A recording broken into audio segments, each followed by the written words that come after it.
Rancangan Undang-Undang Haluan Ideologi Pancasila merupakan inisiatif fraksi PDI Perjuangan di DPR dan telah disahkan pada paripurna 12 Mei lalu.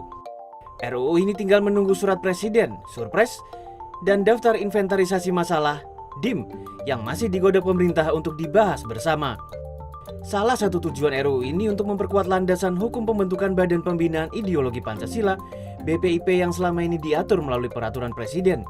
Namun, dalam perjalanannya, fraksi PKS, PAN, dan Nasdem menolak RUU ini karena tidak mencantumkan TAP MPRS nomor 25 tahun 1966 tentang larangan ajaran komunisme, marxisme-leninisme sebagai konsideran.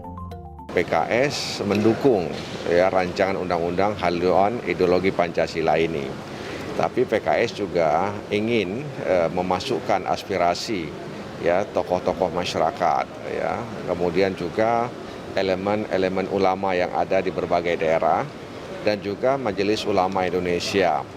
Oleh karena itu, aspirasi mereka adalah bagaimana di dalam rancangan undang-undang ini secara eksplisit itu harus ada satu ketentuan bagaimana kekhawatiran bangsa Indonesia agar ajaran-ajaran komunisme, leninisme seperti yang diatur dalam ketetapan MPR itu bisa dicantumkan.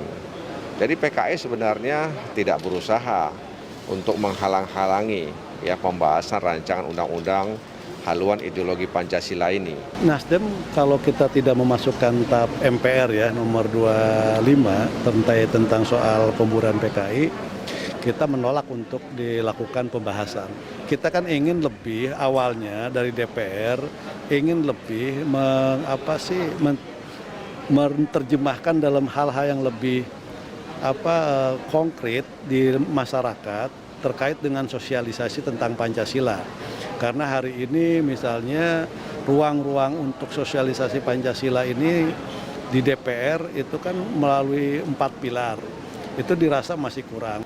Penolakan juga terus berdatangan dari berbagai kelompok lapisan masyarakat, mulai dari mahasiswa, ormas keagamaan hingga Majelis Ulama Indonesia atau MUI. MUI menilai selain tidak dimasukkannya TAP MPRS di dalam RUU Haluan Ideologi Pancasila, HIP, juga terdapat pasal yang kontroversial.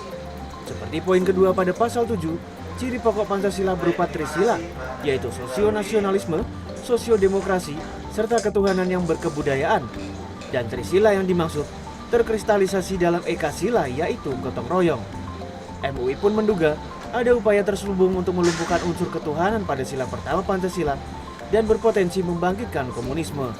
Kami meminta fraksi-fraksi untuk menolak karena Pancasila tidak bisa direduksi pada satu undang-undang saja. Karena Pancasila sudah dielaborasi secara substantif oleh Undang-Undang Dasar 1945, TAP MPRS, dan undang-undang yang sudah ditetapkan. Karena itu menyangkut kepentingan dan kebutuhan bangsa Indonesia. Kami pada tetap sikap pada detik ini sampai detik ini menolak rancangan undang-undang itu karena kami anggap tidak urgen dan tidak dibutuhkan oleh masyarakat Indonesia. MUI pun meminta DPR dan pemerintah tidak melanjutkan pembahasan rancangan undang-undang haluan ideologi Pancasila karena tidak bersifat mendesak dan tidak dibutuhkan rakyat. Wahyudi Ritonga, Andika Suramanto, Jakarta.